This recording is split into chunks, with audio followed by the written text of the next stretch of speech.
So you have it in your hand right now. It's called the script. It's a long presentation. I'm going to go through it very quickly. Say the script. What is the script? If you guys are going to listen, please come over. Okay? If you want to listen. If you don't want to listen, please stay away. But if you want to listen, please come. Okay? Because then I don't want to feel like I have to speak loud so you can hear me. Just come join us. Okay? Say the script. Say the script. If I have a script, what does that create? It creates repeatability.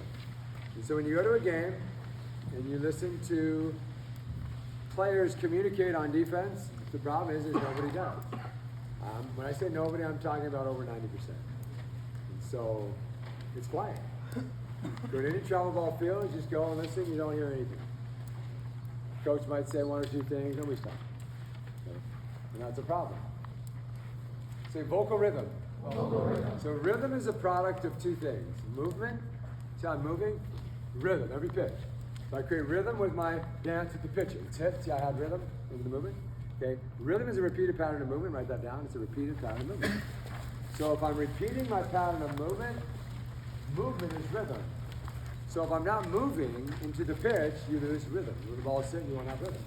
And if I go watch a travel ball game or even a high school game, the majority of all players will be stagnant, just like this. And then they'll change their position all the time according to how they feel. They might step in, but they'll be early if they step in. Okay. Very rarely do you find a guy. That's why my nephew got a full ride to Oregon State, just on his free kick. But it was other things they saw: athleticism, movement, focus, leadership, communication. I taught him a script, and I created a script. Really, almost everything I did, I created for him. He started using this script. Oregon State comes watch him, 9th grade. He sets up pre-pitch just like we worked on every time: posture, timing, intent. Say TPI.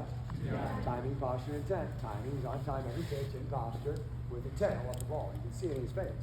Okay? So Pat Bailey watches him, and he goes, okay, this timing is impeccable, the posture is impeccable, look at him, he wants the ball. He's only in 9th grade playing with seniors, on a stage with about 200 college coaches and pro scouts watching him. He's watching him, then he hears him communicate. Say 1 out. Say 3 on the head. 2 on the fly. If you're rolling up, picture me and you. G at the plate. Good time to run. Okay, so right now, he's communicating the outfield, base hit, fly ball, then he comes into the infield, he communicates the infield priorities, then he goes to the speed of the run and the possible situation at hand. You have that right there on that sheet. And I created this sheet for the 8 scenarios of the game. There's only 8 scenarios in baseball. So when I played, I was really confused. Go to college, totally confused. Coach confused everybody. Okay, and we're thinking about, man, this is a really difficult game. But what I realized once I started to break it down, because I said I didn't like being confused. And when you're confused, you're double-minded. When you're double-minded, you're trying to think and move, and you don't move well. The only way you can dominate a game is by being brilliant without thinking about it. So I know the situations without thinking, and I move in the right place at the right time in tenths of seconds. The ball is hit, boom, I'm in the right place. Ball is hit, boom, double cut. I know where I'm going. I don't have to think. Well, when you're confused, you have to think. So I said, man, let me get into this game. So what I realized was baseball is more simple than basketball and more simple than football. And everybody says football is checkers and baseball is what? Chess. It's not true. Football is way more. Dude, my buddy's in the NFL 10 years. I talked to him the other day. He was in Texas with him before I flew here. We're hanging out for 3 days. Dude, if you want to know his playbook in the NFL, dude, your head would be spinning. Spinning. Baseball's a joke how easy it is. There's only 8 scenarios. They're right there. Nobody on, runner on first and second, first and third, second and third, and bases loaded. That's the whole game. It's right there. Dude, the football playbook, are you kidding me? How about basketball coaches that are complex? Bro, you're spinning. Okay, you're spinning. You're what? Yeah, I was spinning because my coach made it feel like it was complex. It's not. There's only 8 scenarios. Look at your card. I broke them down for you. Nobody on, run on first and second, first and third, second, third, run on third, bases loaded, the whole game. Okay, then I realized there's only 4 situations that govern the whole game. So I put it in an acronym, very simple, SBHSA. Say that, say SBHSA. SBHSA. There's only 4 options that govern the whole game of baseball and softball. You can either steal, bunt, hit, run, or swing with it. That's all you can do. That's all you can do. There's nothing else you can do in the game. They could either steal, bunt, hit and run, or swing away. Now there's variations of bunting. What are the variations? Slash, bunt, squeeze, bunt, drag bunt, sack bunt, push bunt. There's different bunts, but there's only a bunt, a steal. What kind of steals are there? Double steal, delay, right? Straight steal. There's not very many steals. That's the whole game. Say SBHSA. Say SBHSA. Say SBHSA. Let's steal, bind, hit, run, swing away. Can you say that? See, the game doesn't change for Bobby Witt. It's the same for you. So right now, I'm playing 12U. They still have the 4 options. There's only 4 situations that govern the whole game. How many scenarios are there? There's 8. Look at them. They're simple. There's only 8 scenarios. There's 4 situations that govern the game. That's it. And there's 8 factors. Say 8 factors. I want you to write down the 8 factors. They never change. They do not change. You ready for the factors? The factors that really cover the whole game. Count, outscore, inning, pitcher, batter, base runner, tendency, both teams. That's the whole game. What's the count? 1-1 count. Count out. What's the outs? What's the out? 1 out. Say 1 out. Say 1 out. Count out, score. What's the score? We're up by 4. That's going to determine what the coach decides to do. Is he going to bunt, steal, hit and run? Up by 4? What is he going to do? Is he down by 4? Oh, it's 4-4. See, the score determines every decision made by every coach, if they have any sense. Okay? But so does the outs and the count. Count out, score. Say score. Say inning. Say first inning. Say 7th inning. See, it's different. The inning, early inning, middle inning, late inning determines what anybody's going to do. It's very simple. I'm almost done with the whole game. Okay? Say count out, score, inning. Say pitcher. Oh, the pitcher on the mound is throwing really hard. So how am I going to position myself?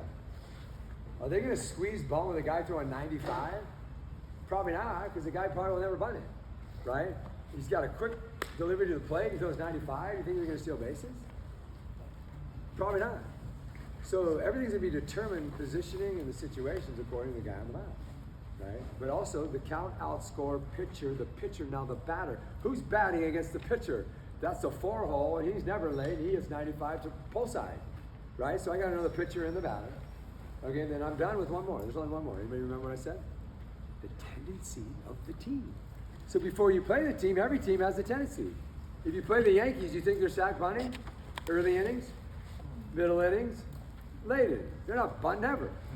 So I'm going to play D. I don't have to play D. Okay? You think they're going to hit and run? Tell me. What do you think they're going to do? Some guys will steal before the games. All you got to do is look at their stats and you'll know who will run. Okay, this guy has 0 bags, 1 bag, 0 bag, 1 bag, 0, 0, 0. Aaron Judge 25. Oh, Aaron might run. So now you have to really be tuned into positioning for him. But you can anticipate the whole game according to who? The batter and the tendency of the team. Okay, say it with me. Say count, out, score, inning, pitcher, batter, tendency of both teams. Those are the 8 factors that govern the whole game at all levels at any time. It doesn't matter if it's girls softball, if it's baseball, major league, or little league. It's all the same. What are the 4 situations that govern the game? Say SBHSA. They still bunt, hit, run, swing away. That's it. So what are they going to do? Oh, they might bunt right now. Sack bunt right now. Late in the game. Okay, I'm going to tell my first baseman, hand him over a little bit. I got you if you come in. Okay, I got the bag. I'm covering. Second baseman. Okay, I'm over. Shortstop, make sure you cover the steal. See, I'm prepared for the situation because I know the count, outscore, inning, pitcher, batter, base runner. Oh, it's the 9th batter. He's 0 for 3. Oh, who's the batter? Oh, the pitcher on the mound. He's really good. The batter's no good. He's 0 for 3. It's late in the game. They need a run. What are they probably going to do? Bunt. Right? So I have to understand. So now I know the game. I'm in San Diego about 3 months ago. We have a Trosky organization there. They have about 30 teams. They're called Trosky Force. I'm talking to Brandon Decker, the owner, and he was a Division I coach for 10 years at San Diego State and the University of San Diego. He's down at the Perfect Game National, and Perfect Game said, hey, can you come coach our event? He said, sure. He said, man, I've never done it before. I want to be around some of these top players from all over the country. So he's in the dugout. He's coaching one of the teams. He's all excited, okay? And he's 9-year Division I assistant and recruiting coordinator. Check this out. Coach Jay Johnson from where? LSU, and Coach Tony Vitello from where? Tennessee, and now he's with the San Francisco Giants. They were both right next to the dugout. They're just watching all these committed players, okay? They're juniors, okay? Or about to commit players. They're the best players according to Perfect Game in the country, okay? And they're just watching. Like, after like the second day, they go, hey, Decker. And Decker walks over, and they go, there's not one guy here that can play for us. Not one. And these are the best players in the country. Any idea why they would say that? Because nobody could do this. Nobody. What do you think they're all doing? Just zip up your mouth. Just zip it up. Nobody has nothing to say. Because they don't know what to say. Because they don't know the game. Because they're always working off hit tracks. Seeing how far they can hit the ball. versus knowing the game. You got to know the game. So this is a cheat sheet to know the game. And I'm almost done because we can talk about this for a very long time. Okay? What are the 4 situations that govern the whole game? And by the way, you might say, this is really hard. I can't remember. Well, you know the test never changes. So by the time you're in college, where are you going to go to college? Coastal Carolina. He's going to go to Coastal Carolina, and watch, he will go there. I'm telling you. Do you believe it? He works really hard, and he's a good player. You believe it? You got to make it happen. You going to make it happen? I'm going to make it happen. You know what's going to happen when he's a freshman? If you know this script, you'll blow everybody away, and you'll probably start as a freshman because you're going to know this script. And you're going to walk on the field, and you're going to command the field. They're going to go, where'd this guy come from? Because our juniors don't even command the field. But you're going to be a freshman commanding the field. And they go, this guy's ready to play shortstop. Seriously, and everybody's going to go, who's that guy? Because you already know the game, okay? Say baseball IQ. Baseball IQ. Okay, that's what we're looking at. Baseball IQ, baseball intelligence, okay? Now, we're going to go through one scenario only to teach you the communication system. It's very simple. It's called the script, okay? So let's go to the second one. It says, when I wrote this, I called it situations. I changed it to scenarios, okay? So you can call it situation 2 or scenario 2. Okay, so where's the run? Okay, scenario 2, run around first. So you always start with the outs, and then you communicate to the outfield what is their base hit priority and what is their fly ball priority. It's very simple. Okay, so a new batter steps up to the plate, runners on first base. Say it with me. There's 1 out. Say 1 out. 1 out. Say 3 on a hit. 3 on a hit. You always line up 2 bases ahead on a hit, whoever the base runner is. If he's on second, you go 4. If they're on third, he scores on 1, so you always go, now we're going to go for a double for the batter. Okay? There's a runner on first, where are we lining up? Third. There's a runner on second, where do we line up? Home. It's so simple. Okay? And there's nobody on, where do you line up? 2 bases ahead, that's the batter. Second. If there's a runner on third, where do you line up? No, back to second. Because the guy on third is going to, if the guy's on third, base hit, he's going to score. So he's already in the dugout. 1 is the plate, 2 is in the dugout, he's done. Okay, so you can now have to go after the batter, going for a double. So it's so simple, okay? 2 bases ahead, so you're always going 2 bases ahead. So right now there's a runner on second. Where's that scenario? That is scenario 3. Go to scenario number 3, okay? Say it with me. 1 out. 1 out. 4 and a hit. 4 and a hit. Where are you going on a fly? It's always 1 base ahead. So it's so simple. 2 bases ahead for a base hit, 1 base ahead for a fly ball. So I talk to my outfield. I'm the third baseman right now. Check it out, okay?